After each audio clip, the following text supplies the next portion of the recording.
Before we begin the story, let us know where you're watching from by leaving a comment below. If you enjoy this video, don't forget to like and subscribe. Have a wonderful day. Enjoy the story, everyone. Emma Thompson nervously adjusted her borrowed powder blue dress as she surveyed the opulent ballroom of Manhattan's Grand Metropolitan Hotel. As a freelance lifestyle journalist, she was here to cover what society magazines called the wedding of the century, except her press credentials had mysteriously disappeared at check-in. Just grab a few shots and get out of here, she muttered to herself, discreetly holding up her phone camera. That's when she backed straight into a waiter carrying a towering tray of champagne flutes. Golden liquid exploded in every direction, completely drenching the expensive black tuxedo of a tall man with dark hair and piercing blue eyes, who had been deep in conversation with a group of business executives. "No way. I'm so incredibly sorry." Emma rushed toward him, grabbing every napkin within reach. "Let me help fix this. I'll pay for professional cleaning, buy you a replacement, anything you need." The man cut her off with an amused smirk. "And you are exactly..." "Emma, I'm James."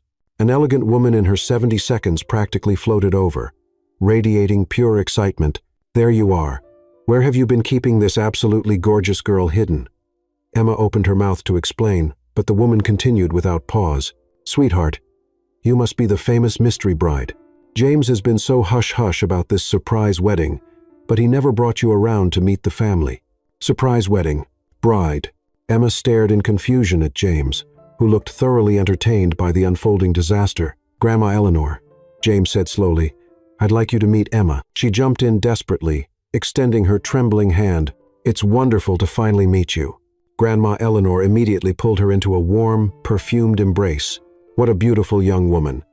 And that dress is absolutely perfect, so chic and bridal." That's when the terrible truth hit Emma. Her borrowed outfit, courtesy of her fashion designer friend, actually did look like something a modern bride might wear to an elegant ceremony, and she was obviously at the wrong event entirely. This wasn't the celebrity wedding she was supposed to be covering. "Everyone." Grandma Eleanor clapped her hands sharply, capturing the attention of the entire room. "Come meet James's stunning bride." Emma's stomach dropped to the floor. Dozens of well-dressed guests turned to stare at them. Professional photographers began pushing through the crowd. She looked desperately at James, silently pleading with him to end this nightmare. Instead, he smoothly wrapped his arm around her waist and announced clearly, "Ladies and gentlemen, I'm delighted to introduce my fiancée, Emma Thompson." Before she could say a word, James kissed her. It was soft but convincing. Exactly the kind of kiss that would fool an entire ballroom of wedding guests. The crowd erupted in thunderous applause and cheers. Emma felt her knees weaken from a combination of pure shock and something she absolutely refused to analyze. When they separated, she whispered frantically, "Have you lost your mind?" James grinned wickedly, whispering back, "Welcome to the Wentworth family, darling. Now smile like you mean it. You're officially my bride-to-be." Emma forced her brightest fake smile as excited guests surrounded them while her brain screamed, "What kind of chaos have I just walked into?" Explanation right now. Emma practically dragged James to a secluded corner of the ballroom, away from the excited guests. "You first." James crossed his arms, clearly enjoying himself. "What's a freelance journalist doing crashing my cousin's wedding reception?" Emma choked. "How do you know I'm a journalist?" "Emma Thompson, lifestyle freelancer, specializes in high society events. I have an excellent security team." He checked his platinum watch. "Took them exactly 11 minutes to send me your complete professional portfolio. That's a total invasion of privacy. That's smart business. Now answer the question. Why are you here?" Emma sighed in defeat. "No point lying now. I got a tip about the wedding of the century happening at this hotel today. Thought it was the Carter Morgan ceremony on the 15th floor. James burst out laughing. "That circus? Trust me, you're better off down here. At least our caterer knows how to cook salmon properly. Why didn't you correct your grandmother when she called me your bride?" James's smile faded slightly. "Grandma Eleanor is 76 and has a serious heart condition. For months, she's been begging to see me married before when she saw you, her face lit up in a way I haven't seen in years." Emma felt an unexpected tug at her heartstrings. "James, I understand that, but I can't pretend to be your fiancé. This is absolutely insane." Aunt Emma, a boy around 9 years old, came racing over and attached himself to her leg. "Grandma Eleanor told everyone you're going to be our new aunt. Do you like baseball?" Emma looked helplessly at James for rescue. Ben, this is Emma, James said, ruffling the kid's hair. And yes, she's a huge Yankees fan. No way. Ben's eyes went wide. What's your favorite player? Aaron Judge, Emma ventured, making James bite back a grin. He's the best. Do you have season tickets? Can you take me to a game? Sure. I'll check my schedule. Ben sprinted away to tell his friends. Emma groaned. Congratulations. You just made a 9-year-old's entire year. James chuckled. This has to stop now. One night, James said seriously. Give me one night. Tomorrow, I'll explain everything to the family. Take full responsibility, and you'll never have to see us again. Emma studied his face. Why should I trust you? Because you just ruined a $1,500 tuxedo and haven't offered to pay for it yet, he replied with that infuriating smirk. $1,500? Emma nearly shrieked. Relax. It's only $1,200. That's not better. I don't have that kind of money. Then we have a deal. James extended his hand. One night of fake engagement. And we're even. Emma stared at his outstretched hand. Then at the party. Then at Grandma Eleanor, who was beaming at them from across the room. I'm going to regret this so badly, she muttered, shaking his hand. Probably, James agreed, but it'll be entertaining. That's when the orchestra began playing a romantic waltz, and Grandma Eleanor called out, "Time for the engagement dance." Emma and James looked at each other in horror. Please tell me you know how to waltz, she said weakly. Of course I do. Private school, remember? Fantastic. Because I have 2 left feet, and I'm about to destroy your Italian leather shoes. James laughed. They're actually English, and you'll do better than you think. He led her onto the dance floor, while Emma silently panicked about becoming a viral wedding fail video. What have I gotten myself into? The music began with a soft, romantic melody that seemed to echo through every corner of the grand ballroom. James positioned his hands on Emma's waist with the effortless grace of someone who'd been trained in ballroom dancing since childhood. She, on the other hand, stood rigid as a telephone pole. Breathe, he whispered in her ear, his breath warm against her skin. It's just following my lead. Easy for you to say. You're not the one who's about to turn this elegant waltz into a slapstick comedy routine. The first few steps were absolutely catastrophic. Emma managed to step on his feet 3 times in the span of 15 seconds, apologizing profusely each time. Stop apologizing and listen to me, James said patiently, his voice surprisingly gentle. Look at my eyes, not at the floor. Emma reluctantly lifted her gaze and found herself momentarily lost. His eyes were an intense shade of blue, like the ocean during a storm, with tiny flecks of silver that caught the ballroom chandelier light. And despite being doused in champagne earlier, he somehow smelled incredible. A mix of expensive cologne and something uniquely masculine. Much better, he smiled, and she felt her stomach do an unwelcome little flip. Now tell me something. Why journalism? What? Your LinkedIn profile says you've wanted to be a journalist since you were 12. Why? Emma stumbled again, nearly taking them both down. You read my entire LinkedIn profile? Most fascinating 5 minutes of my evening. So, despite the absurd situation, Emma found herself relaxing slightly. My dad always said I asked too many questions for my own good, that I was constantly sticking my nose where it didn't belong. And now you get paid to stick your nose where it doesn't belong. Smart career move. It's more complicated than that. Emma suddenly realized she was dancing without stepping on him. Wait, I'm actually dancing. Miracles do happen. Keep talking. You're less tense when you're distracted. Well, I originally wanted to be an investigative reporter, exposing corruption and making a real difference, but I ended up covering society parties because, frankly, it pays the rent and makes you miserable. It wasn't a question. Emma looked at him sharply, surprised by his perceptiveness.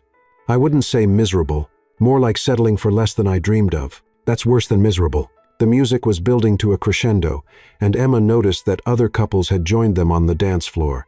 They were no longer the center of attention, which was a massive relief. What about you? She found herself asking impulsively. Why are you still single at, what, 35, 33? And because I'm a control-freak workaholic with trust issues the size of Manhattan. Emma laughed, genuinely surprised by his brutal honesty. Wow, most people sugarcoat that part of the conversation. What's the point? You'd figure it out in 10 minutes anyway. 10 minutes?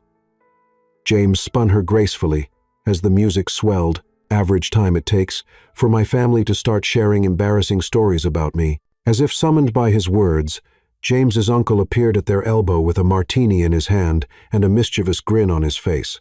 "James, you have to tell Emma about the time you tried to impress that girl in high school by joining the drama club." Emma raised an eyebrow, fighting back a smile. "Drama club? I was 17, James said defensively. Though his ears were turning slightly red, he auditioned for Romeo and Juliet. Uncle Edward continued with obvious delight, but he was so nervous that when it came time for the balcony scene, he completely forgot his lines and started reciting the Gettysburg Address instead. "You did not," Emma gasped, dissolving into laughter. "7 years ago," James muttered. Looking thoroughly embarrassed, "Did you get the part?" "They made him a tree in the forest scene," Uncle Edward cackled before wandering off to find his next victim. "A tree?" Emma was laughing so hard she could barely keep dancing. "You were demoted to plant life." "It was a very important tree," James protested. But he was grinning now too. "I'm sure it was. Did you at least get the girl?" "She started dating the guy who played Romeo. Apparently, knowing the Gettysburg Address by heart wasn't as romantic as I thought." Their laughter was interrupted by Grandma Eleanor, approaching with her phone in hand, and that dangerous gleam in her eye that meant trouble. "James, darling, I simply must show Emma some photos." The blood drained from James's face. "Grandma, maybe later would be better." "Nonsense. Every fiancé needs to see pictures of her future husband as a child." Eleanor was already pulling Emma closer, phone in hand. "Come here, sweetheart." James looked like he wanted to disappear into the floor. "Grandma, please, look at this precious angel." Eleanor showed Emma a photo of a 5-year-old James in a tiny sailor suit, grinning toothlessly at the camera. "Wasn't he just adorable?" Emma's heart melted instantly. "He's absolutely adorable. And here he is at 10, at his first golf lesson." The next photo showed James in miniature golf attire, holding a club that was clearly too big for him, with a look of intense concentration on his young face. "Stop." James tried to grab the phone, but Eleanor was too quick. "Oh, but this is my absolute favorite." She swiped to another photo. James at 15, getting ready for the school dance. The image showed a teenage James in an obviously rented tuxedo that was slightly too large, with carefully slicked back hair and a nervous smile. But what made Emma's heart skip was the sweet vulnerability in his young face, so different from the confident businessman standing next to her now. "He looked so sweet," Emma said softly, and something in her voice made James look at her more closely. "He was the most polite teenager," Eleanor continued proudly. "Always helped elderly ladies with their groceries. Volunteered at the animal shelter every weekend. Still does, actually." "You volunteer at an animal shelter?" Emma looked at James with surprise. "It's not a big deal," he said quickly, clearly uncomfortable with the attention. "He's being modest." Eleanor beamed. "He's been helping out at Second Chance's Animal Rescue for over 10 years. The dogs absolutely adore him."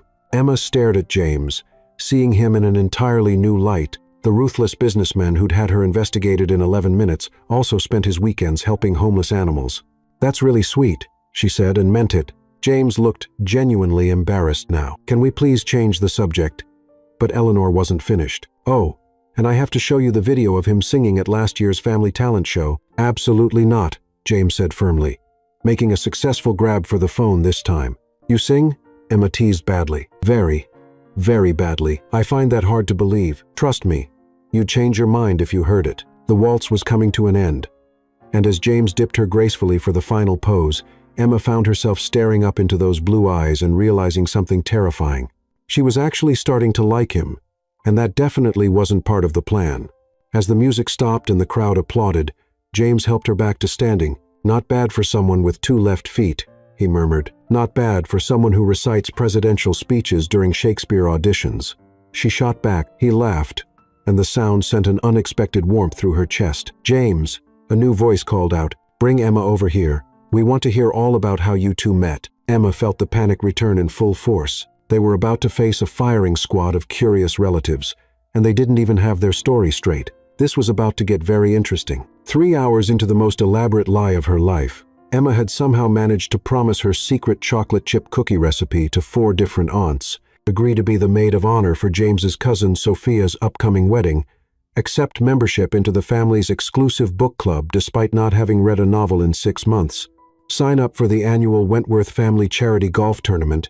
She'd never held a golf club in her life, and, most terrifyingly, committed to hosting Thanksgiving dinner at her charming apartment. which was actually a studio the size of most people's closets. "I've become a completely different person," she whispered desperately to James as they momentarily escaped to the hotel's elegant terrace for some air. The Manhattan skyline glittered before them, but all Emma could focus on was her mounting panic. "Welcome to the Wentworth family experience," James said, loosening his bow tie slightly. "They're enthusiastic adopters. Once they like you, you're basically stuck with them forever." "James, this is spiraling completely out of control.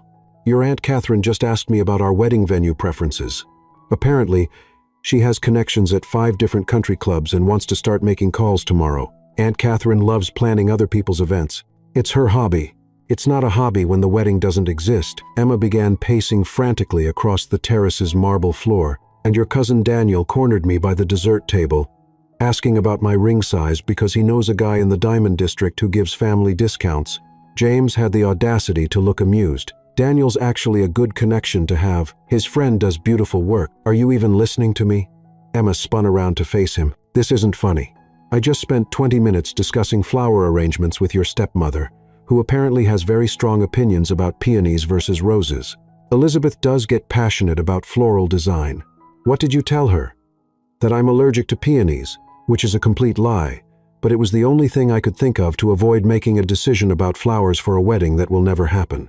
James stepped closer, and Emma caught that intoxicating scent again, sophisticated and masculine and completely distracting. "Emma, take a breath. You're doing great. I'm doing terrible. I've told so many lies in the past 3 hours. I can't keep track of them all. I apparently grew up in Portland. No, wait. Seattle. No. It was definitely Portland. My college major changed from journalism to communications to English literature, depending on who was asking, and according to various conversations, my parents are either divorced, happily married, or my father is mysteriously traveling abroad for business. The family won't compare notes until tomorrow. At the earliest, we have time to sort out the details." "Sort out the details?" Emma's voice pitched higher. "James, your grandmother just pulled me aside and started talking about engagement party dates. She has her calendar out and everything." "What did you say?"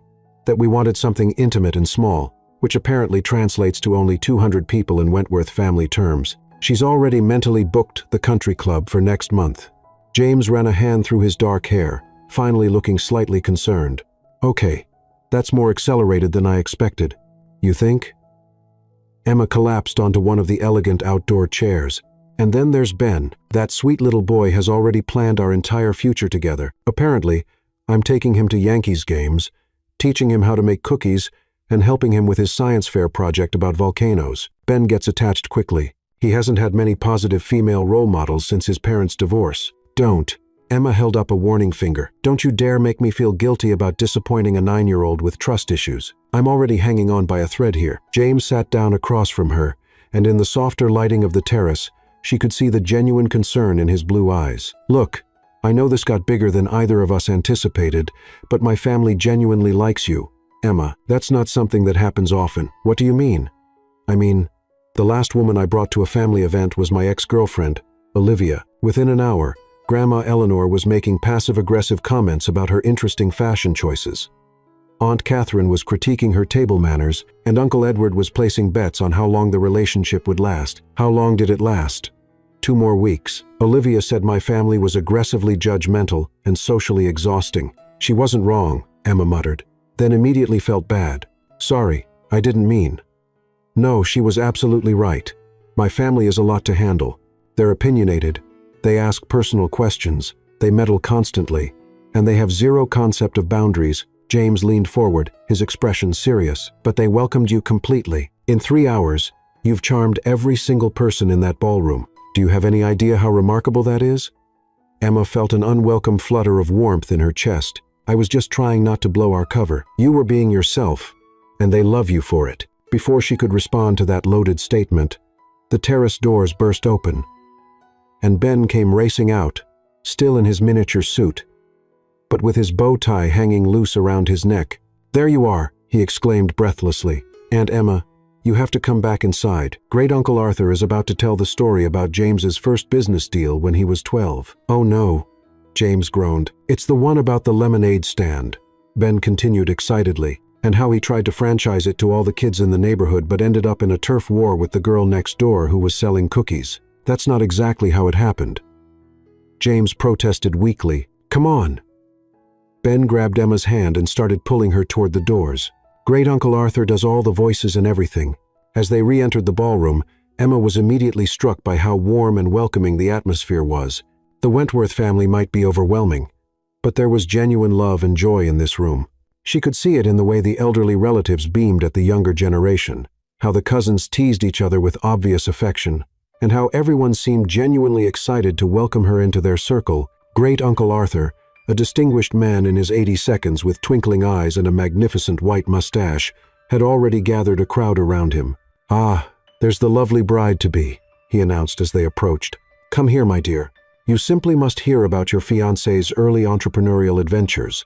"Please don't," James muttered, but he was smiling despite himself. Our young James was quite the businessman, even at 12.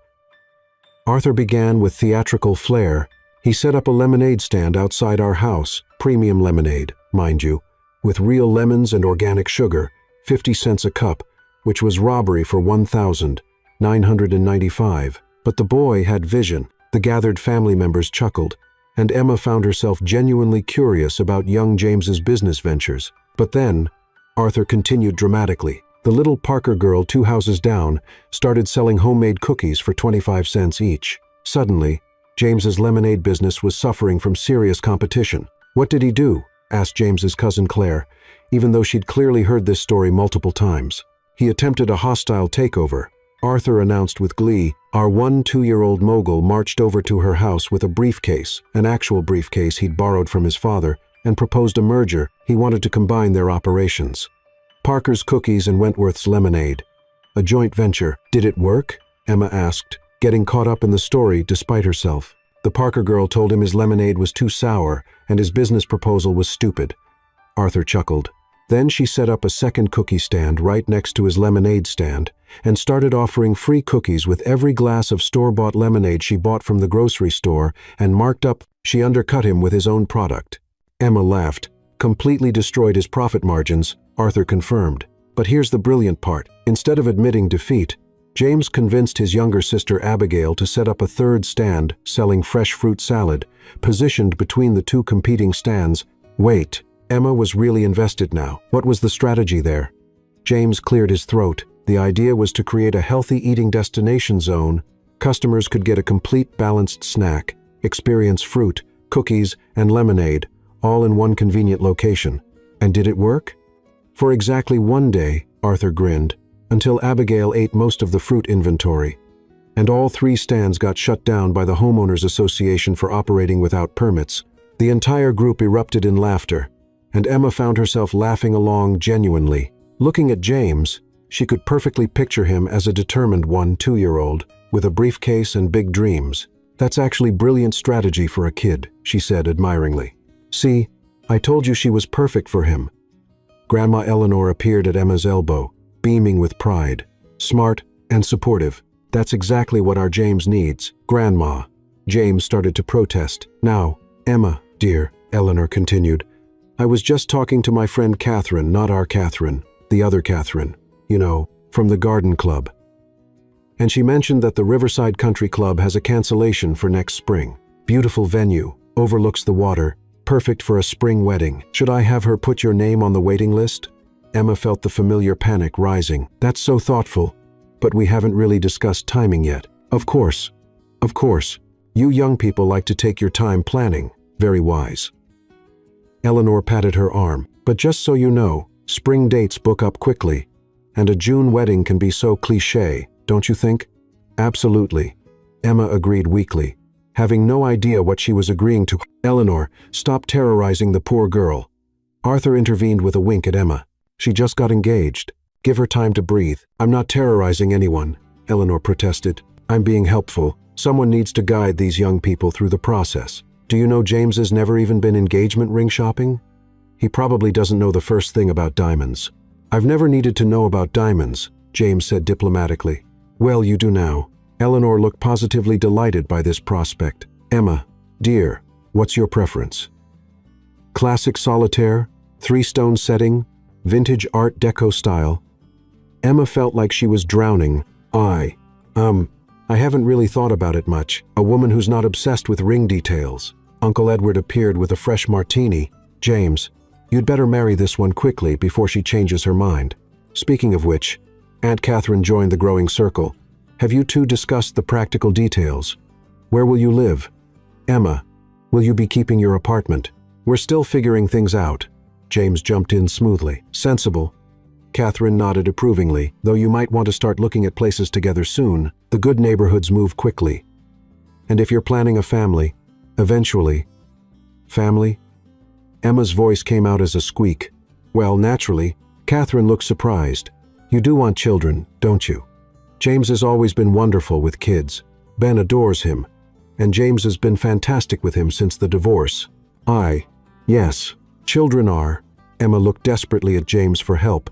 Something we've definitely talked about, he said firmly, but we're taking things one step at a time. Smart approach. Arthur nodded sagely. Build the foundation first, then expand the family. Exactly, James agreed, which is why we should probably head out soon. Big day tomorrow. Lots to discuss privately. Emma could have kissed him for the save, except that would just add more fuel to the family's romantic fire. Of course, Eleanor clapped her hands together. You two lovebirds need your alone time. But Emma, darling, don't forget, we're expecting you for Sunday dinner this week. It's a Wentworth tradition. Every Sunday at 2, and everyone brings a dish to share. What should I bring? Emma asked automatically. Surprise us. Eleanor beamed. I'm sure whatever you make will be wonderful.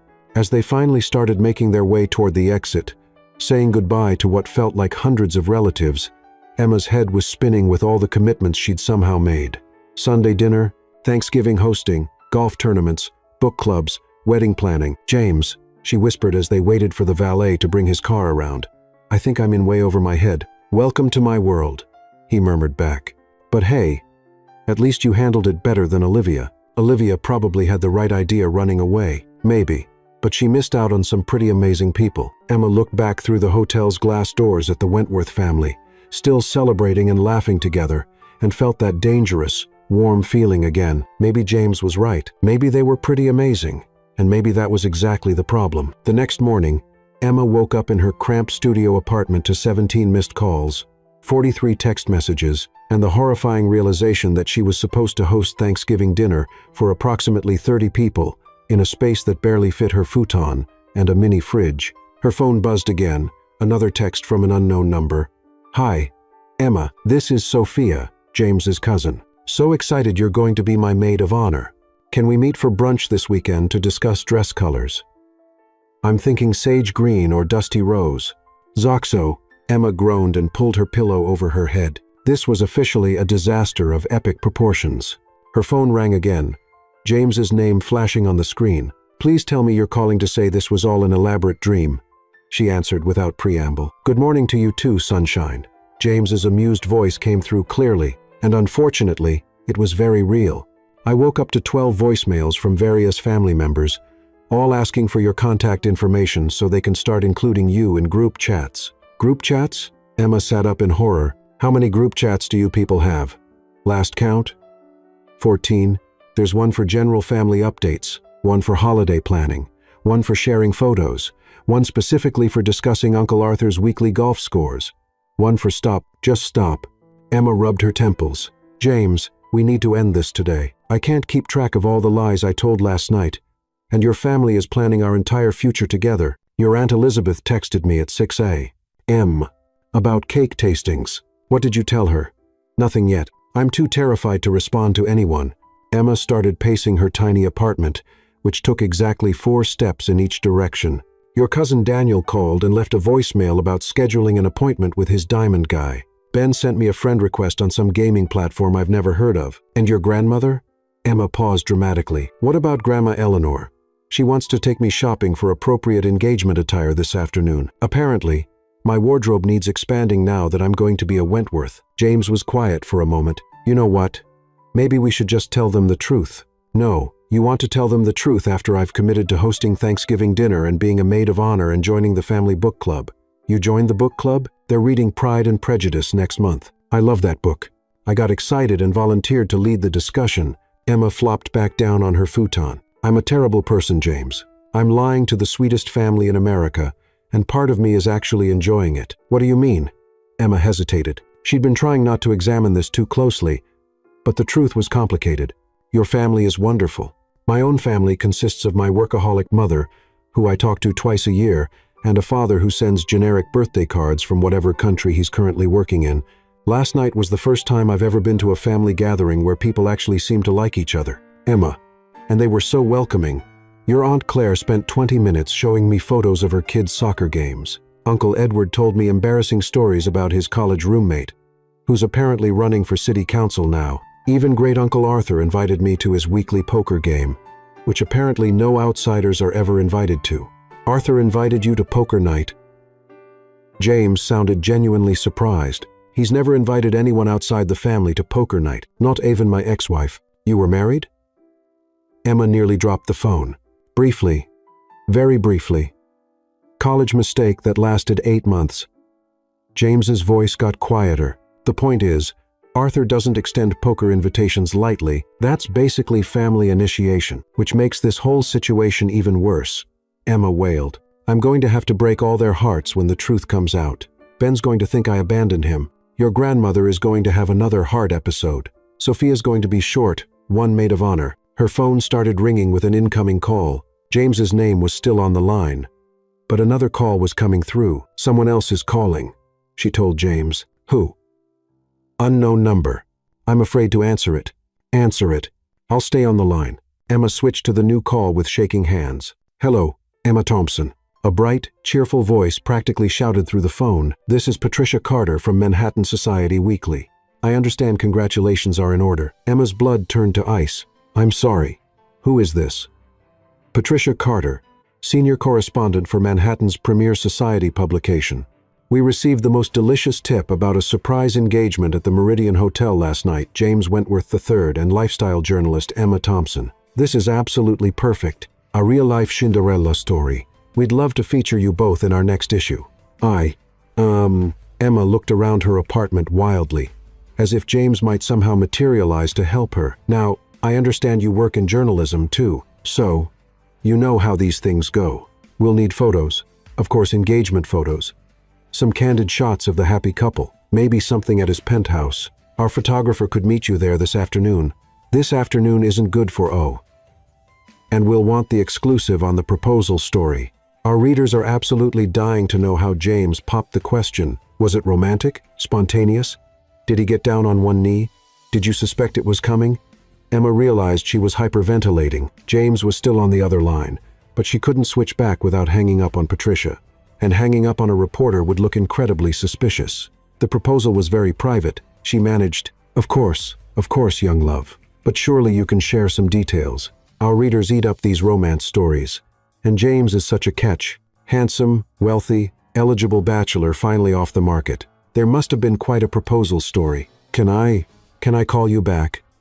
I'm actually in the middle of something right now.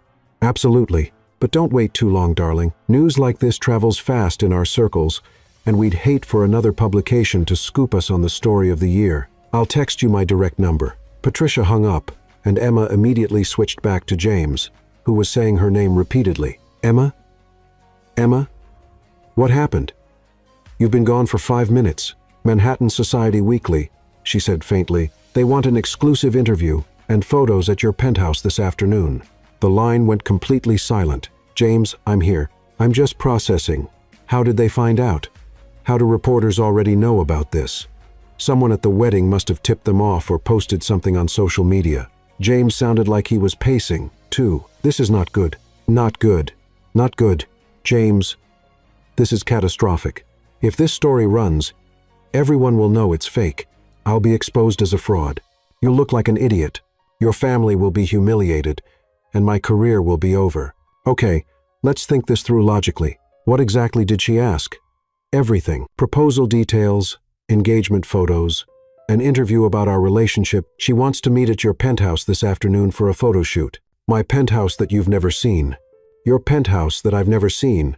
To discuss our romantic proposal that never happened, while wearing an engagement ring that doesn't exist. James was quiet for a long moment. What if we give them just enough to make it believable, but not enough for them to dig deeper? Are you insane? Think about it. If we refuse the interview entirely, that looks suspicious. But if we do a brief, controlled interview with limited photos, we can control the narrative. Control the narrative. Emma's voice pitched higher. James, I'm a lifestyle journalist. I know how these interviews work. They're going to ask follow-up questions, want details, probe for inconsistencies. And what happens when they fact-check the story? What happens when they call my references and discover I was covering a completely different wedding yesterday? We'll figure it out. You're smart. You think quickly. You're great at improvising. I'm great at improvising small talk at parties, not elaborate lies that will be published in a major magazine. Her phone buzzed with a text message, then another, then 3 more in rapid succession. Now what? She muttered, looking at her screen. Your cousin Claire wants to know if I'm free for a spa day on Saturday. Sophia sent me 17 photos of bridesmaid dresses. Ben wants to know if I can teach him how to make cookies this weekend. And your grandmother? Emma paused, reading Eleanor's text. Your grandmother wants to introduce me to her pastor because she thinks we should start discussing the wedding ceremony details. Her pastor, Father O'Connor apparently, she's already texted him about us, and he's absolutely delighted to meet the future Mrs. Wentworth. Emma was spiraling now. James, this has gone from a simple family dinner lie to involving clergy. What if he wants to counsel us? What if he starts asking about our spiritual compatibility and our plans for raising children in the faith? Father O'Connor is actually really laid back. He'll probably just want to discuss logistics. Logistics? Emma shrieked. James, there are no logistics because there's no wedding. Her building's buzzer rang, echoing through her tiny apartment. Emma and James both fell silent. Are you expecting someone? He asked. No. Emma crept toward her window and peered down at the street. There's a black Mercedes parked outside with a driver, and someone's getting out. What do they look like? Elegant woman, probably 60 seconds, carrying what looks like shopping bags and, oh no, no, no. What? James, I think your grandmother is here. The buzzer rang again, more insistently this time. Then Emma's phone rang. Unknown number again. Emma, darling. Eleanor's voice came through cheerfully. I'm downstairs. I brought coffee and pastries, and I thought we could have a little girl talk before our shopping trip. Emma looked around her disaster of an apartment, clothes everywhere, dirty dishes in the sink, her bed unmade, magazines and newspapers scattered across every surface, and absolutely nothing that suggested a person who was ready to marry into one of Manhattan's most prominent families. Tell her you'll be right down, James said urgently. I'm on my way over. You're coming here. We're about to get a crash course in crisis management. And Emma? Yeah, whatever you do, don't let her come upstairs. Emma looked at her apartment again, all 300 square feet of absolute chaos, and realized that was going to be easier said than done. Emma. Eleanor's voice came through the intercom again. Is everything all right, dear? Should I come up? No, Emma practically shouted into the intercom. I mean, no thank you. I'll be right down. Just give me one tiny second. She looked at herself in the mirror, hair everywhere, wearing yesterday's clothes, no makeup, and approximately 30 seconds to transform herself into someone who looked like appropriate fiancé material. This was about to be the performance of her lifetime, and she was pretty sure she was about to blow it spectacularly.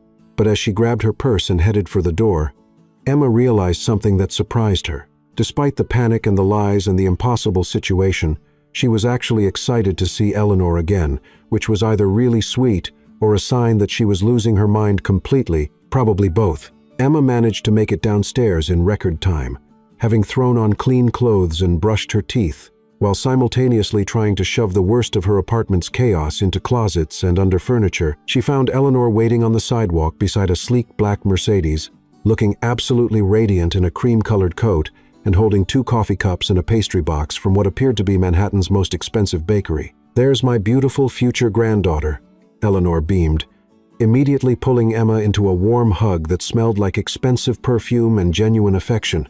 I hope you don't mind me surprising you like this, but I was so excited about our shopping trip that I couldn't wait until this afternoon. Not at all, Emma said, accepting the coffee gratefully and trying not to think about the disaster waiting upstairs. This is so thoughtful of you. I brought those divine almond croissants from Levain, Eleanor continued, opening the pastry box to reveal what looked like bakery perfection. James mentioned you have a sweet tooth. When did he mention that? Emma asked, genuinely curious since she'd never told James any such thing. Last night, when he was talking about how you always steal bites of his dessert at restaurants, He said it was one of the things he found most endearing about you. Eleanor's eyes sparkled with romantic satisfaction. He couldn't stop talking about your little quirks, actually.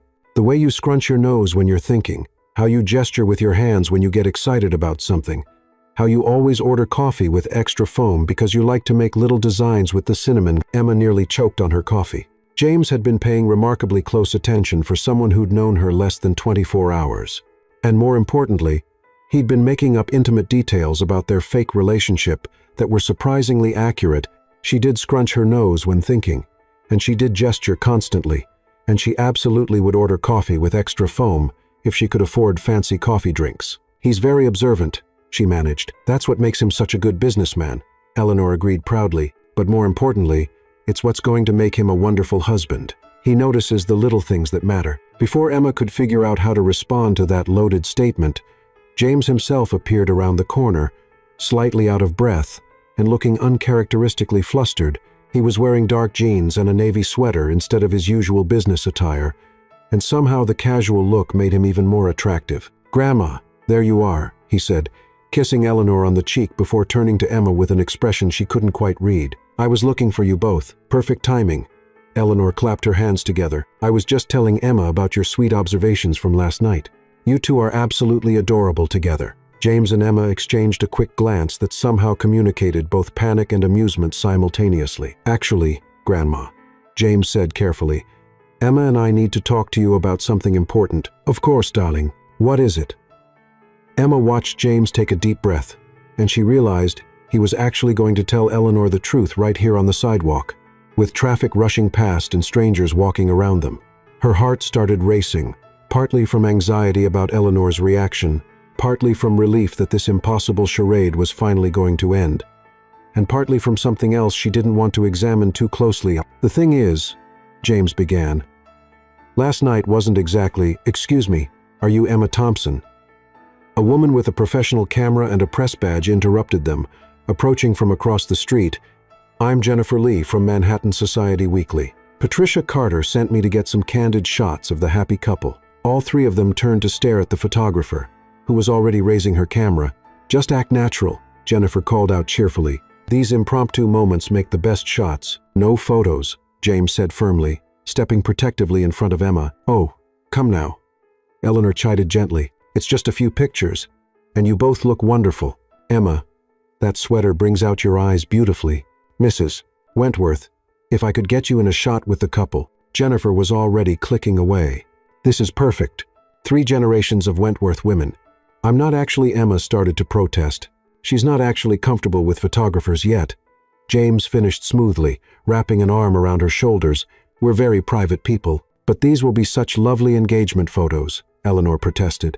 "Emma, dear, you're going to want to remember this moment forever." And that's when it hit Emma like a freight train. She actually did want to remember this moment, standing here with James's arm around her, Eleanor beaming at them both with genuine love and excitement, the morning sun making everything look golden and perfect, despite all the lies and chaos. This felt more real and wonderful than anything she'd experienced in years. "You know what?" she said impulsively. "Maybe just 1 or 2 photos." James looked at her in surprise. But she was already stepping closer to him, letting herself relax into his embrace. Eleanor immediately moved to stand beside them, and Jennifer started snapping pictures enthusiastically. "Beautiful. Now, maybe one with just the couple." "James, put your hand on her face." "Yes, like that." "Emma, look up at him like he just said something romantic." Emma looked up at James, who was gazing down at her with an expression of such genuine tenderness that she forgot they were pretending. For just a moment, standing there in the morning sunlight with his hand cupping her cheek and his blue eyes focused entirely on her, everything else faded away. She could see tiny flecks of gold in his irises, could feel the warmth of his palm against her skin, could smell that intoxicating combination of expensive cologne and something uniquely him. "Perfect," Jennifer exclaimed. "That's exactly the kind of authentic emotion our readers love to see. The way you two look at each other is absolutely magical."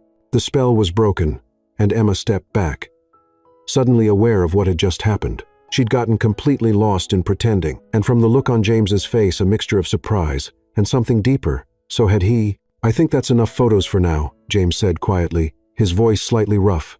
"Of course," Jennifer agreed, checking her camera display. These are gorgeous shots. Patricia is going to be absolutely thrilled. The lighting is perfect, and the chemistry between you two is incredible. We'll be in touch about the full interview and feature story." As Jennifer walked away, already scrolling through the photos on her camera, Eleanor turned to them with the biggest smile Emma had ever seen. "You two are absolutely magical together," she said warmly. "I've never seen James look at anyone the way he looks at you, Emma. And sweetheart, you're positively glowing with happiness." "Grandma," James started again, running a hand through his hair. "We really need to tell you something." "Actually," Emma interrupted, surprising herself. "Maybe we could sit down somewhere first. This conversation might take a while, and it's important." James looked at her questioningly, but Eleanor was already nodding enthusiastically. "Wonderful idea. There's a lovely little cafe just around the corner, HRE's Bistro. They have the most divine French pastries and excellent coffee. We can have a proper conversation over a civilized breakfast." As they walked the short distance to the cafe, Emma tried to sort through her swirling emotions. She'd been ready to confess everything and end this charade, but something about that moment with the photographer had changed things fundamentally. The way James had looked at her, not like he was acting, but like he was seeing something wonderful, had made her heart race in a way that had nothing to do with panic and everything to do with possibility. The cafe Eleanor led them to was exactly the kind of place Emma would have chosen herself, cozy and warm with exposed brick walls, mismatched vintage furniture, and the rich scents of fresh coffee and baked goods filling the air.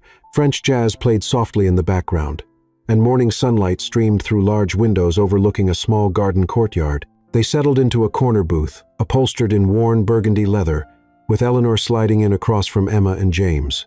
"Now," Eleanor said, folding her hands on the scarred wooden table, "what did you want to tell me, dears?" Emma looked at James, who seemed to be having his own internal struggle. His jaw was tight, and he kept glancing between her and his grandmother, as if calculating the potential damage of what they were about to reveal. Finally, he spoke. "The truth is, Grandma, last night wasn't exactly what it seemed." Eleanor's expression grew concerned, her perfectly styled eyebrows drawing together. "What do you mean, dear?" "I mean," James continued, reaching for Emma's hand across the table in what felt like both a supportive gesture and an anchor to steady himself. "Emma and I haven't actually been dating." "Oh." Eleanor's eyebrows rose in surprise, but not the kind of shocked, horrified surprise Emma had been dreading. "You mean it really was love at first sight?" "How absolutely romantic." "Not exactly," Emma said gently, feeling James's thumb brush across her knuckles in an unconsciously comforting gesture. "I mean, we literally just met last night at the wedding." Eleanor blinked several times, clearly processing this information. "But you seem so natural together, so comfortable and in sync. And James, you knew so much about her preferences and habits. I may have improvised some of those details," James admitted sheepishly, his ears turning slightly red. "And Emma was just trying to be polite when you mistook her for my girlfriend." "So, you're not engaged? Not even dating?" "No," they said simultaneously, and Emma was surprised by how much that simple word seemed to disappoint her. Eleanor was quiet for a long moment, staring down at her perfectly manicured hands, and Emma felt her heart breaking at the disappointment that was surely coming.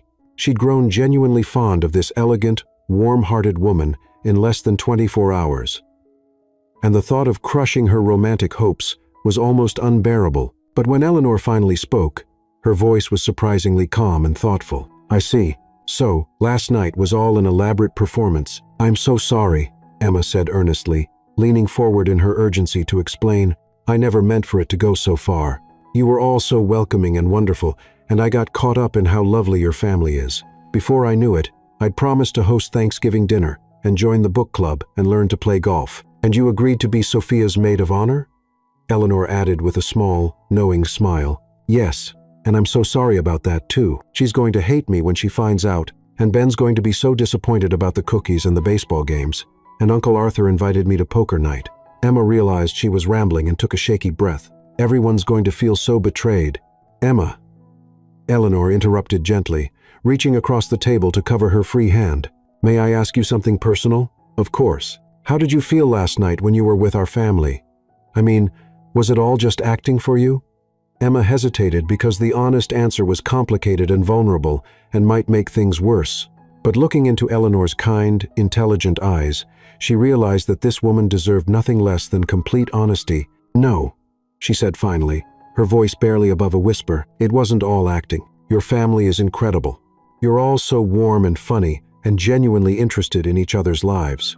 You ask questions because you actually care about the answers. You celebrate each other's successes and support each other through difficulties. Being included in that, even temporarily, felt amazing." She paused, trying to find the right words to explain something she'd never really articulated before. "I haven't had a real family gathering in years," she continued. "My parents divorced when I was 15, and they both threw themselves into their careers afterward. My mom's a corporate lawyer who works 80-hour weeks, and my dad's a geology consultant who spends 10 months a year traveling to remote locations. Our idea of family time is a 30-minute phone call every few months where we catch up on the basics." Eleanor's expression had grown increasingly sympathetic as Emma spoke. "Last night was probably the most fun I've had in months," Emma admitted, "maybe years. Watching Arthur tell stories, seeing how proud Claire was of her children's accomplishments, dancing with James while everyone cheered us on, having Ben get excited about teaching me video games. It felt like being part of something real and special." "And how do you feel about James specifically?" Eleanor asked, her eyes twinkling with something that might have been hope. Emma glanced at James, who was watching her intently with an expression she couldn't quite read. His blue eyes were focused entirely on her face, as if her answer was the most important thing he'd ever heard. She began, then stopped, unsure how honest she should be. "He's wonderful, funny, and intelligent, and clearly devoted to all of you. He's also incredibly kind. The way he handled the whole situation last night, protecting me from embarrassment while still being honest about his motivations. Any woman would be incredibly lucky to be with him." "But," Eleanor prompted gently, "but we barely know each other," Emma said. Though even as she said it, it felt like a weak protest. This whole situation started as a misunderstanding that spiraled completely out of control. "I'm not sure you can build anything real on that kind of foundation." Eleanor nodded thoughtfully, then turned to James. "And what about you, dear? How do you feel about Emma?" James was quiet for a moment, and Emma found herself holding her breath, waiting for his answer. The cafe seemed to fade around them, the soft jazz, the murmur of other conversations, the clink of coffee cups and silverware, until it felt like they were in a private bubble of anticipation. "I think," he said slowly, his voice steady but intense, "that meeting Emma was the best accident that's ever happened to me." Emma's heart skipped a beat. "James, I mean it," he continued, turning to face her fully, his hand tightening around hers. "In one evening, you charmed my entire family. And they're not easily charmed. Believe me, you danced with me like you'd been doing it your whole life, even though you insisted you were going to destroy my feet. You listened to Arthur's embarrassing stories about my childhood with genuine interest and made him feel like the most entertaining person in the room." He paused, his thumb tracing patterns across her knuckles that sent little sparks of electricity up her arm. "You promised Ben you'd teach him to make cookies and take him to Yankees games, and you meant it. I could see it in your face. You made my stepmother feel included by asking about her floral design business. Even though you clearly didn't know anything about flowers, you somehow made everyone feel special and appreciated just by being yourself." "But I was pretending to be someone else," Emma protested weakly.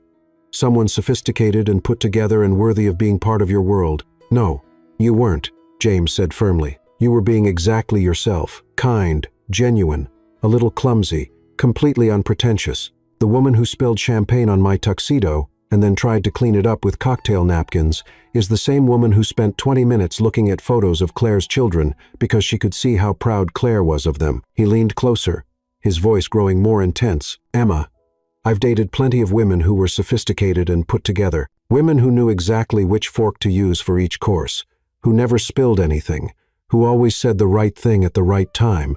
And you know what? They were boring, predictable, safe." "And I'm not safe?" Emma asked, not sure whether to be offended or flattered.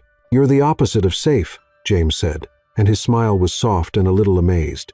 "You're spontaneous and real, and completely yourself. Even when you're terrified, you make me laugh until my sides hurt. You challenge me without even trying. And when you look at me, I feel like the person I want to be, instead of just the person I think I should be." Emma felt tears prick her eyes. No one had ever described her that way before, like she was something wonderful, instead of something that needed to be improved or toned down. "But we lied to everyone," she whispered. "We've been lying this whole time. About being engaged. Yes, James agreed. But not about anything that actually matters, not about enjoying each other's company, or finding each other interesting, or feeling comfortable together. Eleanor had been listening to this exchange with growing delight, and now she clapped her hands together softly, making them both look at her. "I have an idea," she said, her eyes bright with excitement. "Grandma," James said warningly, clearly recognizing that tone. "What if you stopped lying about being engaged and started being honest about everything else?" "What do you mean?" Emma asked, though her heart was already racing with possibility. "I mean, what if you two went on an actual date? What if you got to know each other properly without the pressure of a fake engagement, but with the possibility of something real developing naturally?" Emma and James stared at each other across the table. The idea was simultaneously terrifying and wonderful. Like standing at the edge of a cliff and being asked to jump, not knowing if there was water below or solid ground. "The family is going to be so disappointed," Emma said quietly. "They'll feel betrayed. They'll think I was making fun of them. The family is going to be thrilled," Eleanor corrected firmly. "Do you honestly think we care whether you met last week or last night? What matters is how you feel about each other now and what you might feel about each other in the future." "But what about all the plans?" Emma asked, anxiety creeping back into her voice. "The wedding venue discussions and the engagement party ideas and all those commitments I made. There were no actual deposits or bookings." Eleanor laughed, waving her hand dismissively. "Emma, dear, I may be enthusiastic about romance, but I'm not completely impractical. I was just excited about the possibility of planning something wonderful for you both." "And Sophia's wedding?" Emma pressed. "I promised to be her maid of honor." "Sophia has 6 sisters and 12 female cousins," Eleanor said practically. "She'll survive losing one maid of honor, especially if it means potentially gaining a sister-in-law through more traditional and honest means." "What about Ben?" Emma asked. "He's going to be so disappointed about the cookies and the baseball games." "Who says you can't still make cookies with Ben?" Eleanor asked with a mischievous smile. "And take him to baseball games?" Children don't care about the technical details of adult relationships. They care about whether the adults in their lives follow through on their promises. James was still looking at Emma intently, as if he was trying to read her thoughts. "What do you think?" he asked quietly. "Would you maybe want to try this for real? Starting with an actual first date where we tell each other the complete truth about everything." Emma felt her heart racing again, but this time it wasn't from panic. It was from hope and excitement in the terrifying, wonderful possibility that this could actually work. "You really want to date me?" she asked, needing to hear it again. "Even after I crashed your cousin's wedding and lied to your entire family and created this massive charade? Especially after you crashed my cousin's wedding and lied to my entire family," James said, his grin widening. "It was the most interesting and entertaining night I've had in years, possibly ever." "But what about Manhattan Society Weekly?" "Jennifer's photos are probably already being processed for tomorrow's edition. We'll call Patricia Carter and tell her the truth," James said confidently. "Think about it. A real love story is actually much better than a fake engagement for their readership. Billionaire meets his match. When journalist crashes wrong wedding, that's a headline that practically writes itself. Plus," Eleanor added with obvious delight, "it's a much better story for the family too. Instead of celebrating a relationship that was built on deception, we get to watch a real romance develop from the very beginning. That's infinitely more exciting if you ask me." Emma looked back and forth between James and Eleanor, still hardly believing this was happening. The morning sunlight streaming through the cafe windows seemed brighter somehow, and the sounds of other patrons chatting and laughing felt like a cheerful soundtrack to this surreal conversation. "You're both really okay with this?" she asked one more time. "With starting over and doing this the right way?" "More than okay," James said earnestly, both of his hands now covering hers on the table. "Emma, I haven't been this excited about anything in years. You make me laugh.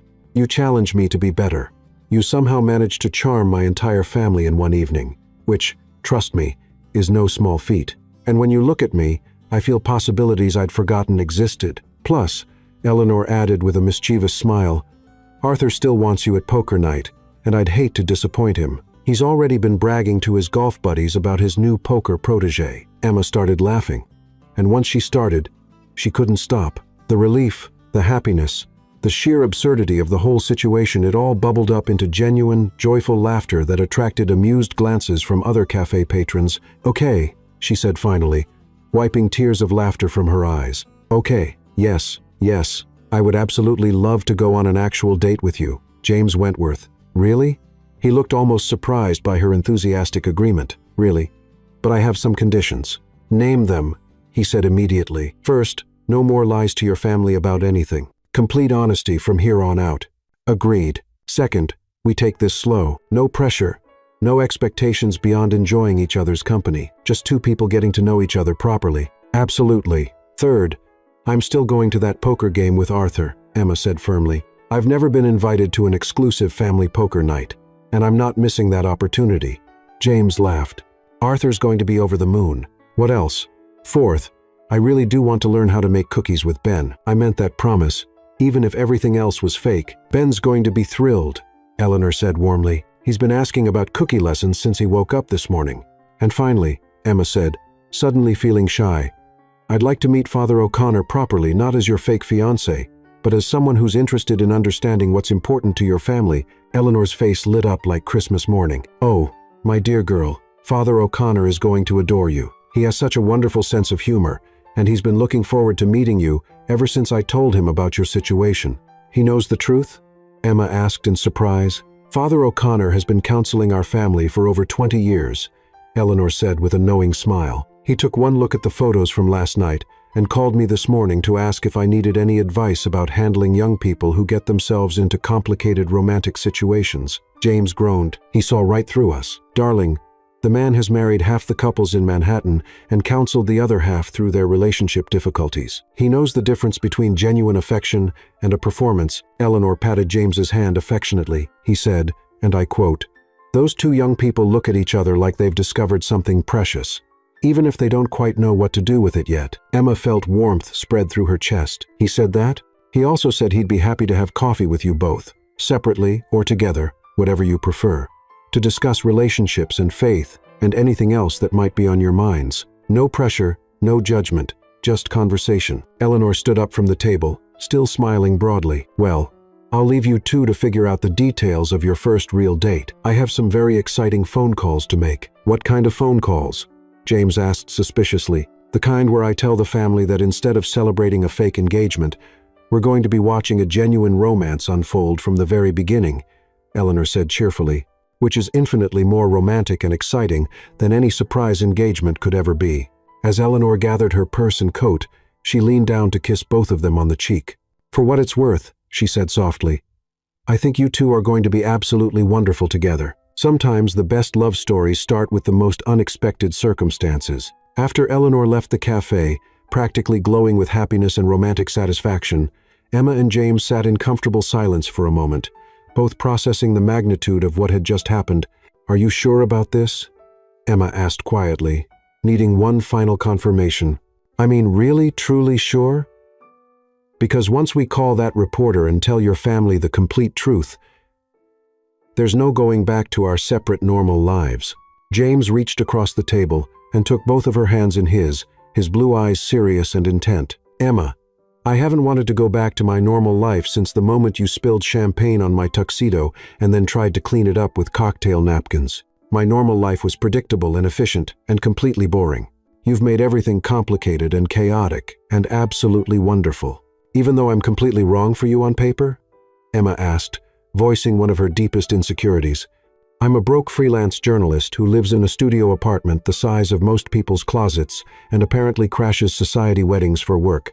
Especially because you're completely wrong for me on paper, James said firmly. Do you know how many women I've dated who were exactly right for me on paper? They had the right educational background, the right social connections, the right career prospects, and the right opinions about everything.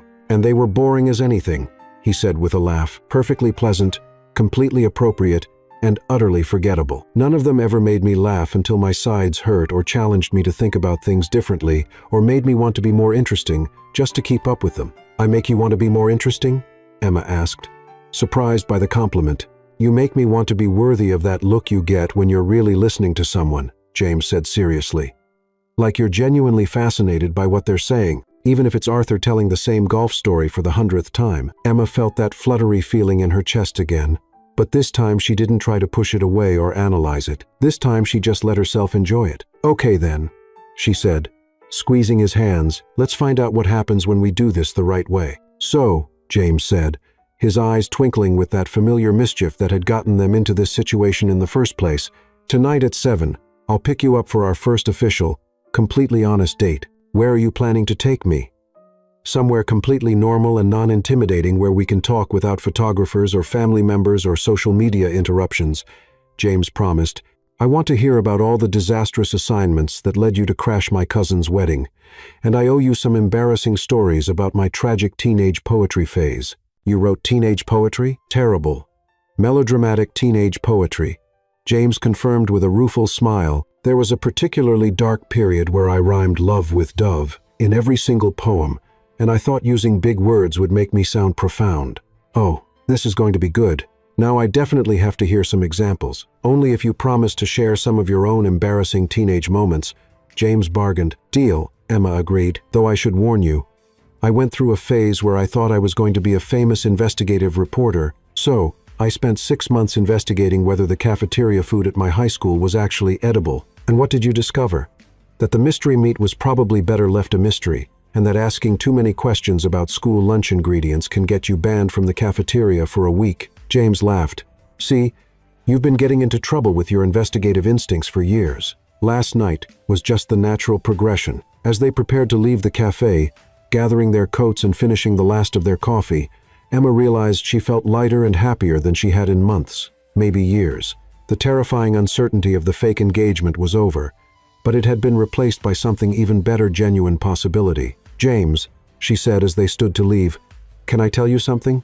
Anything? Yesterday morning, the most exciting thing in my life was getting a questionable tip about a celebrity wedding. Today, I'm about to go on a date with a man who makes me laugh, and who looks at me like I'm the most interesting person in the world. Plus, I've been adopted by the most wonderful family I've ever met, and I have poker night and cookie-making sessions to look forward to." James stopped walking and turned to face her fully, right there in the middle of the cafe, with other patrons chatting around them and morning sunlight streaming through the windows. "Emma Thompson," he said seriously, reaching up to tuck a strand of her hair behind her ear, "you turned my entire world upside down in the space of one evening. You made me remember what it feels like to be surprised and delighted and completely charmed by someone, even though I created a massive chaotic mess. Because you created a massive chaotic mess," he corrected. "Anyone can follow the rules and do things the proper way. It takes someone really special to accidentally create something magical." They walked out of the cafe together, and as they stepped onto the busy Manhattan sidewalk, James's phone immediately started buzzing with text messages. "Let me guess," Emma said. "Family group chats." James glanced at his phone and grinned. "Uncle Edward wants to know if he should cancel the country club reservation he never actually made. Aunt Claire is asking whether she should return the engagement gift she hasn't bought yet. And Ben?" James's expression softened as he read the message. "Ben wants to know if you're still going to teach him how to make cookies, even though you're not going to be his aunt right away. What should I tell him?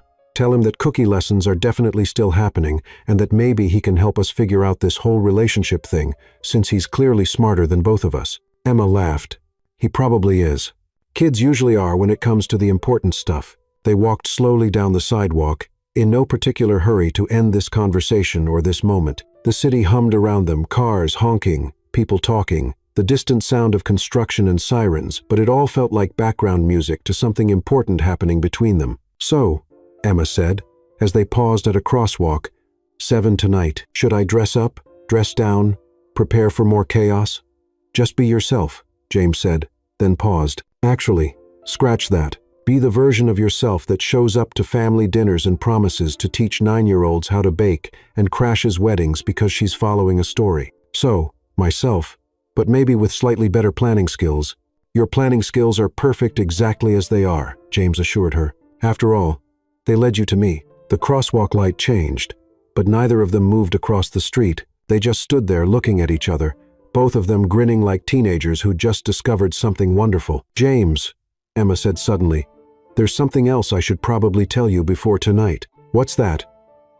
"I have absolutely no idea what I'm doing when it comes to relationships. My longest relationship lasted 4 months, and it ended when he told me I was too intense about my work." "Well," James said, stepping closer, "I have no idea what I'm doing either. My longest relationship was my brief marriage, which ended when she told me I was emotionally unavailable and married to my business. So, we're both relationship disasters. Complete disasters, James confirmed, which probably means we'll either crash and burn spectacularly or figure out something amazing together. Those are really the only two options with us. James grinned. Definitely. Just then, Emma's phone rang. Patricia Carter's name flashing on the screen. The reporter, she said, showing James the phone.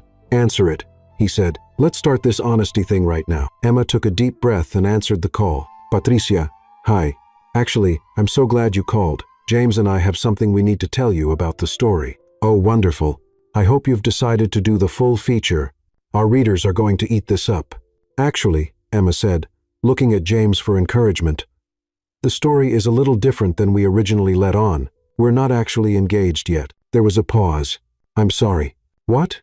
We just met last night at the wedding. The engagement was a misunderstanding that got out of hand. But we're going on our first real date tonight. So, you're telling me, Patricia said slowly, that instead of a surprise engagement story, I have a meet-cute love story that's happening in real time. That's exactly what you have, Emma confirmed, with a billionaire businessman and a journalist who crashed the wrong wedding. Yes. There was another pause. And then Patricia started laughing. Honey, that is so much better than an engagement story. That's a romantic comedy waiting to happen. Can we do a follow-up interview after your first date? Our readers are going to be absolutely obsessed with this story.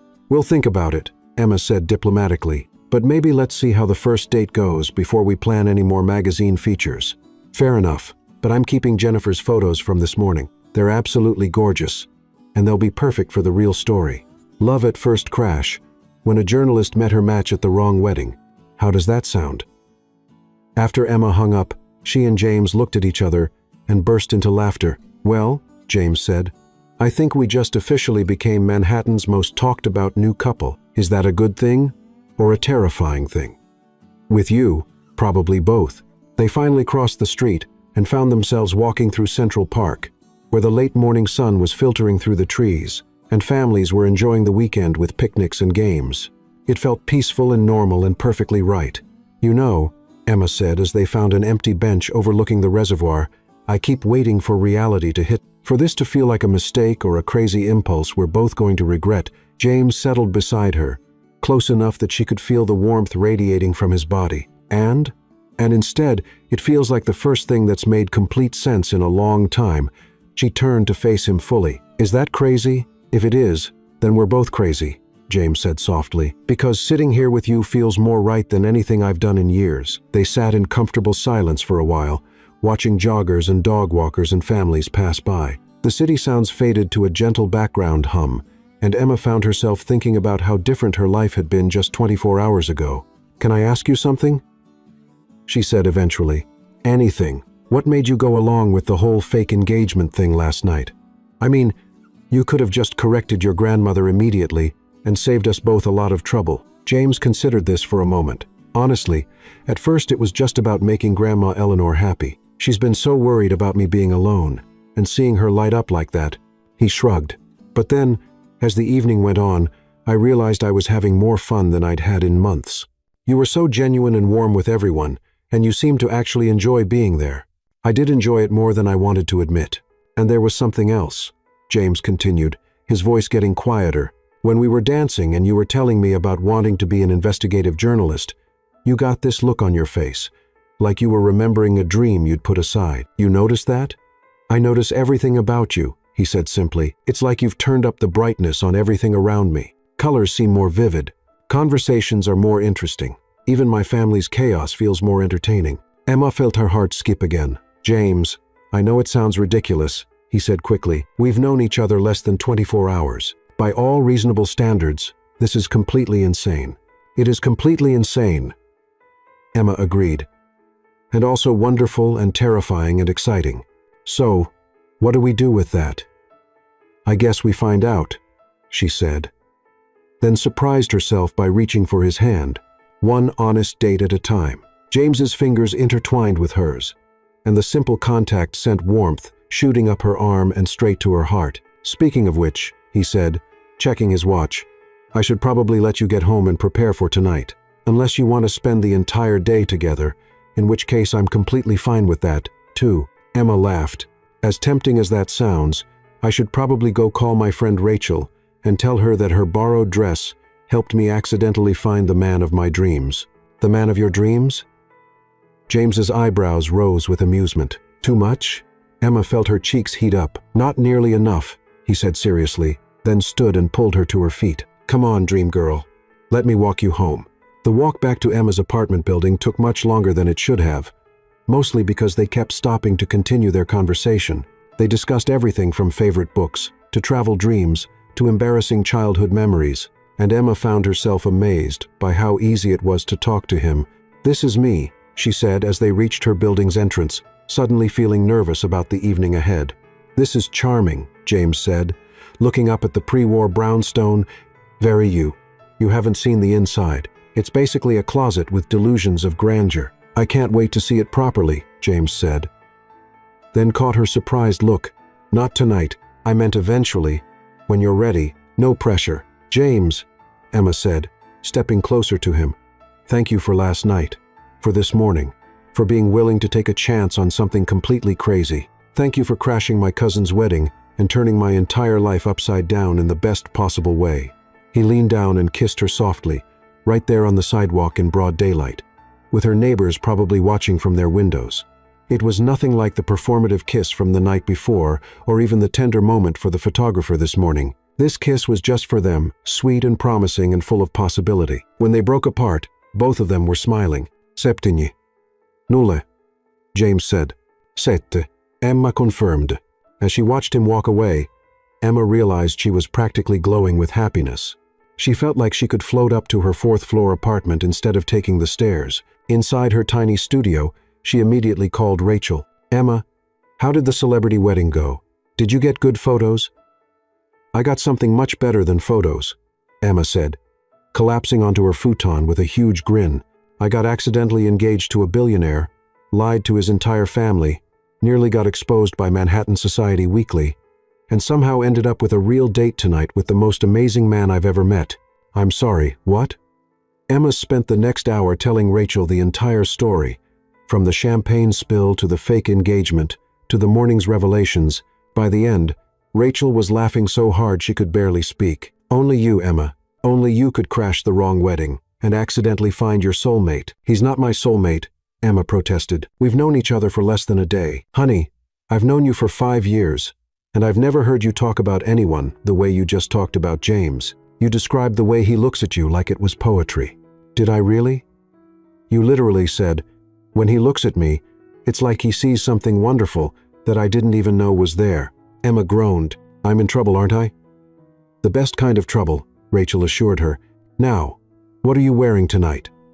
The rest of the afternoon flew by in a blur of outfit changes, phone calls from excited Wentworth family members, and increasingly frantic attempts to make her tiny apartment look presentable in case James wanted to come up after their date. At 6:45, Emma was putting the finishing touches on her makeup when her building's buzzer rang. She looked out her window and saw James standing on the sidewalk, holding a small bouquet of flowers and looking up at her building with a nervous smile. She buzzed him up and spent the 3 minutes it took him to climb the stairs trying to calm her racing heart. When she opened her door, James was standing there looking absolutely devastating in dark jeans and a charcoal sweater, his hair slightly mussed from the walkover. Hi, he said, offering her the flowers, a simple arrangement of white peonies and greenery that was somehow perfect. Hi yourself, she managed. These are beautiful. I remembered you telling Aunt Elizabeth you were allergic to peonies, but then I realized that was probably another improvised detail. So I took a chance. Good choice. I love peonies. She stepped back to let him into her apartment, suddenly self-conscious about the cramped space. James looked around her studio with genuine interest, taking in the mismatched furniture, the walls covered with articles she'd written, and the general organized chaos of a working journalist's life. This is perfect, he said finally. It's so completely you. You can't see the bed from the kitchen, Emma pointed out. That's basically my only design criterion. Good criterion. Very practical. He noticed her articles covering one wall. Are these all your pieces? Most of them. The good ones, anyway. She joined him at the wall, pointing to various clippings. That one's about the underground restaurant scene in Brooklyn. That's a piece on small business owners who pivoted during the pandemic. And this one, she pointed to an article with her byline prominently displayed. This one's about a community garden in Queens that's teaching urban farming to kids These are incredible, Emma. This writing is smart and engaging and important. They're not exactly Pulitzer material. Maybe not yet, James said, turning to face her. But they're real journalism. You're telling stories about real people and real issues. That matters. The sincerity in his voice made her chest tight with emotion.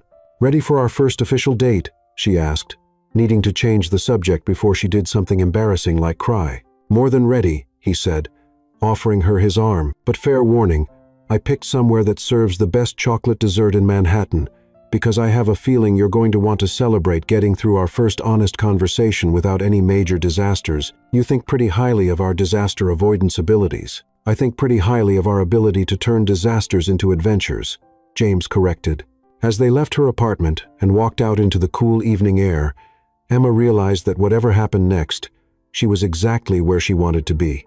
For the first time in her adult life, she felt like she was moving towards something wonderful, instead of just trying to keep up with the chaos around her. James, she said as they walked down the street, her hand tucked into his arm, I have a good feeling about this, about the date, about all of it. The date, the family, the possibility of something real and lasting and wonderful.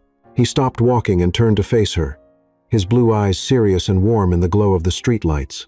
Emma Thompson, he said softly, you are going to be the most beautiful disaster that ever happened to my carefully organized life. And you, she replied, standing on her tiptoes to kiss him softly, are going to be the best adventure I never planned for. As they walked into the restaurant together, both of them laughing at something James had said about the hostess's surprised expression, Emma felt a deep, settled happiness that she'd never experienced before.